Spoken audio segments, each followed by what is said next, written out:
Right Telangana వార్తల్లోకి వస్తే రేవంత్ ఆగ్రహం తర్వాత ఎమ్మెల్యేలో ఒక మార్పు కనబడుతోంది. ఇకపై గ్రూపులుగా ఎమ్మెల్యేల డిన్నర్ మీటింగ్లు రద్దు.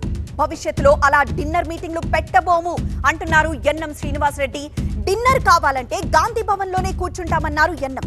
అంతర్గత సమస్యలుంటే ఖర్గే వరకైనా వెళ్లొచ్చు అంటున్నారు రేవంత్. అంతే తప్ప గ్రూప్ మీటింగ్లు వద్దు అని చాలా స్పష్టంగా ఆల్మోస్ట్ వార్నింగ్ ఇచ్చారు రేవంత్. మొన్నటి 8 మంది ఎమ్మెల్యేల భేటీ రహస్య భేటీ అని రచ్చైన నేపథ్యంలో ఇవాళ సిఎల్పి మీటింగ్ హాట్ గా జరిగింది. ఎమ్మెల్యేల భేటీ తర్వాత సీఎం సీరియస్ అయ్యారు. దానికి స్పందించిన ఎమ్మెల్యేలు ఒక్కటే మాట చెప్పారు, డిన్నర్ మీటింగ్ నిజం, కానీ ఎలాంటి వ్యతిరేకతతో కాదన్నారు ఎమ్మెల్యేలు. ఇకపై అలాంటి స్పెషల్ మీటింగ్లు వద్దు అని రేవంత్ చాలా స్ట్రాంగ్ గా చెప్పడంతో సరే అన్నారు నేతలంతా. పైగా సమస్యలుంటే ఖర్గే వరకు అయినా వెళ్ళండి, కానీ గ్రూప్ మీటింగ్లు మాత్రం వద్దన్నారు సీఎం. సిఎల్పి తర్వాత అదే అంశంపై క్లారిటీ ఇచ్చారు MLA NM Srinivasa Reddy. CLP meeting లో రేవంత్ ఆగ్రహం, సూచనలు, సలహాలు విషయంలో మరింత సమాచారం మా సీనియర్ కరెస్పాండెంట్ ప్రభాకర్ అందిస్తారు. ప్రస్తుతం మనతో పాటు ఎమ్మెల్యే ఎన్ఎం శ్రీనివాసరెడ్డి గారు ఉన్నారు. సార్ చెప్పండి, ఎట్లాంటి డిస్కషన్ జరిగింది? మొన్న మీరు డిన్నర్ మీట్ గురించి కూడా ప్రధానంగా చర్చ జరిగినట్టుంది. ఏం చెప్పదలుచుకున్నారు? ఏం చెప్పింది పార్టీ? పార్టీ కానీ ఎమ్మెల్యేలు కానీ మంత్రులు కానీ ముఖ్యమంత్రి గారు కానీ ఒక క్లారిటీ తోటి ఈ సిఎల్పి సమావేశాన్ని ముగించుకున్నాం. ముఖ్యంగా అసెంబ్లీలో ఏదైతే కులగణన గురించి చర్చ జరిగిందో, తర్వాత ఎస్సీ వర్గీకరణ మీద చర్చ జరిగిందో, ఇన్ని సంవత్సరాల తర్వాత ఆ వర్గాలు ఏదైతే కోరుకుంటున్నాయో వాళ్ళ న్యాయమైన డిమాండ్ను తీర్చడంలో కాంగ్రెస్ పార్టీ ఎంత పకడ్బందీగా లీగల్ ఇంప్లికేషన్స్ భవిష్యత్తులో ఎదుర్కోకుండా ఈ అనుకున్నది ప్రామిస్ చేసింది ఎట్లా పాస్ చేయాలనే దాని మీద ఎలా హోంవర్క్ జరిగింది అనేది చాలా స్పష్టంగా చెప్పడం జరిగింది. ముఖ్యంగా బీసీ కులగణన విషయంలో పొన్నం ప్రభాకర్ గారు సుదీర్ఘంగా ఆ ప్రాసెస్ గురించి చెప్పడం, అలాగే ఎస్సీ వర్గీకరణ మీద ఆ పిట్ ఫాల్స్ ఎట్లా ఉండే, ఏం చేసినాము, షమీమ్ అఖ్తర్ గారి కమిషన్ ఏం చెప్పింది, వాటన్నిటిని కూడా శాసనసభ్యులకు పూర్తిగా వివరించడం జరిగింది. అలాగే స్వార్థంతో రాజకీయ పబ్బం గడుపుకోవడానికి కొంతమంది నాయకులు ఇంత గొప్ప కార్యం చేసినా కూడా బురదజల్లే కార్యక్రమం చేస్తూ ఉంటే వాటిని ధీటుగా మన శ్రేణులు ఎదుర్కోవాలని కూడా చెప్పడం జరిగింది. దానికి కావాల్సిన ఇన్ఫర్మేషన్ కానీ దానికి కావాల్సిన స్టాటిస్టిక్స్ కానీ వారు శాసనసభ్యులకు కానీ శాసన మండలి సభ్యులకు కానీ వివరించడం జరిగింది. మీరు కొద్ది రోజుల క్రితం లాస్ట్ ఫ్రైడే రోజు మీరు పెట్టుకున్న డిన్నర్ మీట్ గురించి కూడా ప్రస్తావన వచ్చినట్టుగా తెలుస్తుంది. ఏం చెప్పారు? ఏం మీకు సొల్యూషన్ ఇచ్చారు దాని గురించి? దీంట్లో డిన్నర్ మీట్ పెట్టుకున్నది వాస్తవమే. ఆ డిన్నర్ మీటింగ్ యథాలాపంగా ఎమ్మెల్యేలు కలుసుకున్నారు, కానీ మీడియా దాన్ని వేరే రకంగా చూపే ప్రయత్నం చేసింది. అయినా సరే ఈసారి పార్టీ వర్గాల నుంచి లేదా ఇప్పుడున్న దీపాదాస్ మున్షి గారు కావచ్చు, గౌరవ ముఖ్యమంత్రి గారు కావచ్చు, మిగతా వాళ్ళు కూడా ఒక లైన్ ఇచ్చారు ఎమ్మెల్యేలకి. ఏ ఇష్యూ ఉన్నా కూడా మీరు ఇన్ఛార్జ్ మంత్రులతో మాట్లాడుకోండి, లేదు ఇన్ఛార్జ్ మంత్రులతో జిల్లా మంత్రులతో కాకుంటే ఉప ముఖ్యమంత్రి గారితో, ముఖ్యమంత్రి గారితో, పిసిసి ప్రెసిడెంట్ గారితో మాట్లాడండి. అక్కడ కూడా మీకు ఏదైనా మీరు అనుకున్నది మీ ఫలితం రాలేదనో లేకుంటే సాటిస్ఫై కాలేదో మీరు దీపాదాస్ మున్షి గారితో మాట్లాడండి. అక్కడ కూడా మీకు ఇబ్బంది అయితే కేసీ వేణుగోపాల్ గారితో మాట్లాడండి. అక్కడ కూడా మీకు ఇబ్బంది అయితే మల్లికార్జున్ ఖర్గే గారి దగ్గరికి వెళ్ళి మాట్లాడండి. ఇది మన పార్టీ లైన్ ఉంటుంది. ఒకవేళ మీకు ఎవరితోటైనా అపాయింట్మెంట్ కావాలి అనుకుంటే, ఏ విషయమైనా చెప్పాలి అనుకుంటే, అపాయింట్మెంట్ దొరకకుంటే నా దగ్గరకు వస్తే నేనే అపాయింట్మెంట్ ఇప్పిస్తా. పార్టీ స్ట్రక్చర్లో ఈ లైన్ ఉంటుంది కాబట్టి మీరు మీ ఆప్షన్స్ అన్నిటిని కూడా ఎగ్జాస్ట్ చేసుకుంటూ అక్కడ చెప్పుకోండి అని చెప్పి చాలా స్పష్టంగా ఒక లైన్ ఆఫ్ అథారిటీ ఇవ్వడం జరిగింది. ప్రధానంగా ఏ సమస్య మీద డిస్కస్ చేశారు సార్ ఆ రోజు? అసలు ఇప్పటిదాకా మీడియా మీరు వక్రీకరించింది అంటున్నారు. అసలు కరెక్ట్ లైన్ ఏంటి? అసలు మీరు డిస్కస్ చేసిన పాయింట్ ఏంటి? ఆ రోజు మీరు దేని మీద డిస్కస్ చేయడానికి భేటీ అయ్యారు? ఇక మీరే అన్ని రాసేశారు కదా, లోపల ఉండి చూసినట్టు ఏం చెప్తాం ఇప్పుడు? అది క్యాజువల్ డిన్నర్ డిస్కషన్. మా ఎమ్మెల్యేలము రెగ్యులర్గా కలుస్తూ ఉంటాం, ఏం ఇబ్బంది లేదు. ఇప్పుడు కాదు, సంవత్సరం నుంచి కలుస్తాం. ఎందుకు అంటే ఇప్పుడు కాంగ్రెస్ ఎమ్మెల్యేలు అందరూ కూడా మేమందరం కూడా మాకు ఒకరికొకరు పరిచయం ఉన్నోళ్ళం, కుటుంబాలతో స్నేహితం ఉన్నోళ్ళం, మామూలుగా ప్రతి ఫంక్షన్లో ప్రతి పార్టీలలో కలిసేటోళ్ళం. ఆ రోజు ఫ్రీ టైం ఉండింది కాబట్టి చుట్టుముట్టు ఎవరెవరు ఉన్నారో కూర్చొని ఇక్కడ కూర్చుందాము అని చెప్పి అక్కడికి వెళ్ళి ఈవినింగ్ డిన్నర్ చేసిపోయినాం. దాన్ని మీరు ఇక ఇష్టం ఉన్నట్టు చేసుకుంటే దత్తడు అదేదేముంది పోయేదేముంది. మీరు మాట్లాడుతూ కూడా చెప్పారు ఆర్థిక సమస్యలు నియోజకవర్గాల్లో ఎమ్మెల్యేలకు ఉన్నాయని. ఎట్లాంటి ఇబ్బంది ఉంది? వాళ్ళు ఏమైనా కంక్లూజన్? మనకి ఏమైంది అంటే ప్రజలకు మనం చాలా వాగ్దానాలు చేస్తున్నాం. ఒక రోడ్ కంప్లీట్ చేస్తామనో, ఒక ఊరికి పోయి లేకుంటే వాటర్ ట్యాంక్ కట్టిస్తామనో, లేకుంటే స్కూల్ రిపేర్ చేయిస్తామనో. కానీ ఒక్కసారి అధికారంలోకి వచ్చిన తర్వాత గత ప్రభుత్వం చేసిన విధ్వంసాన్ని చూసిన తర్వాత ఇప్పుడు బడ్జెట్లు కేటాయించే పరిస్థితిలో లేవు.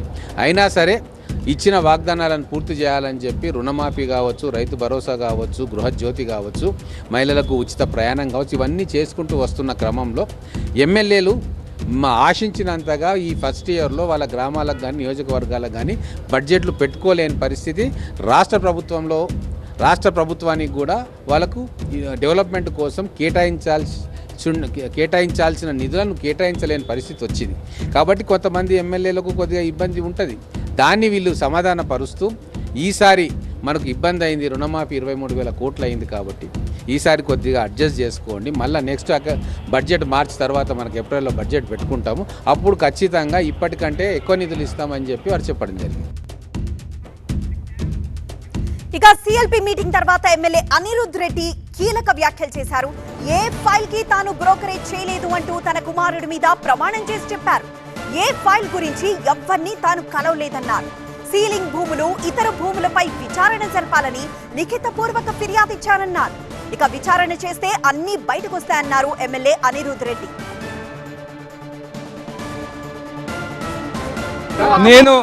నేను నా జీవితంలో నాకున్నది ఒక కొడుకు, ఆ కొడుకు మీద ఒట్టేసి చెప్తున్నా, నేను ఎప్పుడు కానీ గవర్నమెంట్ ఫైల్ కానీ ఎప్పుడు నేను బ్రోకరేజ్ చేయలేదు, ఎక్కడికి ఫైల్ గురించి నేను పోలేదు, అది తప్పు వాస్తవాలు అని చెప్తున్నాను. కాన్స్టిట్యూన్సీ ఇష్యూస్ గురించి మాట్లాడాలి, సిఎల్పి మీటింగ్ ప్రతి కాన్స్టిట్యూన్సీ గురించి మాట్లాడాలి. ల్యాండ్కి సంబంధించి చాలా మేరకు అవకతవకలు జరిగాయని మీరు చెప్తున్నారు కదా, ఎక్కడ జరిగాయి? కొంచెం జరిగినాయి, రిటర్న్లో ఇచ్చినాము, త్వరలో అన్ని కావాలి, ఎంక్వైరీ చేసి బయటికి వస్తుంది.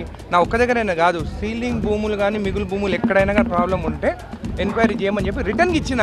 మీ డిన్నర్ మీటింగ్ సంబంధించి చర్చ జరిగిందా? లేదు, ఏం లేదు.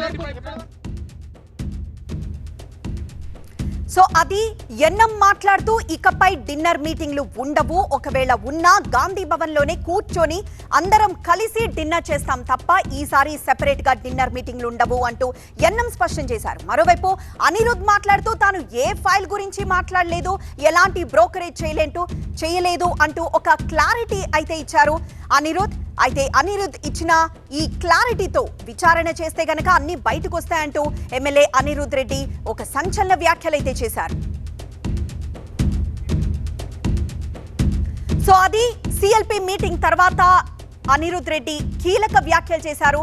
ఏ ఫైల్ కోసము తాను బ్రోకరేజ్ చేయలేదు అంటూ ఏకంగా తన కుమారుడి మీదే ప్రమాణం చేసి చెప్పారు. సో ఏ ఫైల్ గురించి ఎవ్వరిని అసలు తాను కలవలేదు, సీలింగ్ భూములు, ఇతర భూములపై విచారణ జరపాలని మాత్రం లిఖితపూర్వక ఫిర్యాదు మాత్రం ఇచ్చానన్నారు. సో విచారిస్తే అన్ని విషయాలు బయటకు వస్తాయంటూ అనిరుద్ రెడ్డి వ్యాఖ్యానించారు.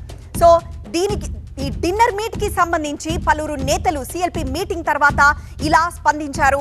సో ఎలాంటి వ్యతిరేకతతోనూ ఈ డిన్నర్ మీట్ జరగలేదంటూ ఒక ఎన్నం మాత్రం ఒక క్లారిటీ ఇచ్చారు.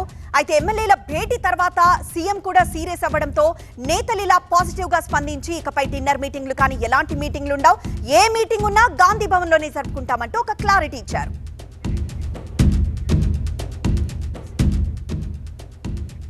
సో ఎమ్మెల్యేల వివరణ తర్వాత డిన్నర్ మీట్ పై పీసీసీ సంతృప్తి వ్యక్తం చేసింది.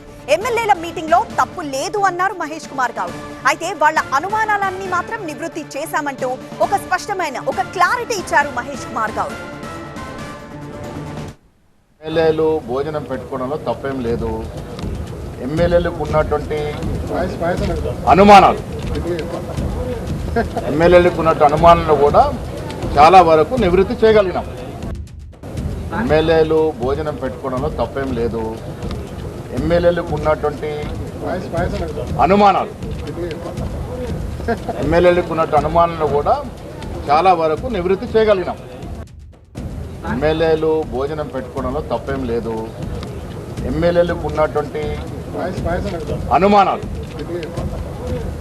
ఎమ్మెల్యేలకు ఉన్నటువంటి అనుమానాలు కూడా చాలా వరకు నివృత్తి చేయగలిగినాం. ఎమ్మెల్యేలు భోజనం పెట్టుకోవడంలో తప్పేం లేదు.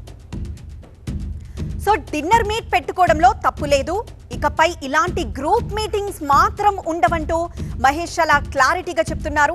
ఎమ్మెల్యేల వివరణ తర్వాత డిన్నర్ మీట్ పై పీసీసీ సంతృప్తి వ్యక్తం చేసిందని. సో ఎమ్మెల్యేల మీటింగ్ లో అయితే తప్పు లేదు, పెట్టుకోవచ్చు, కానీ అలానే వాళ్ళకి ఏవైతే డౌట్స్ ఉన్నాయో వాటన్నింటినీ, అనుమానాలన్నింటినీ నివృత్తి చేశామంటూ మాట్లాడారు మహేష్ కుమార్ గౌడ్.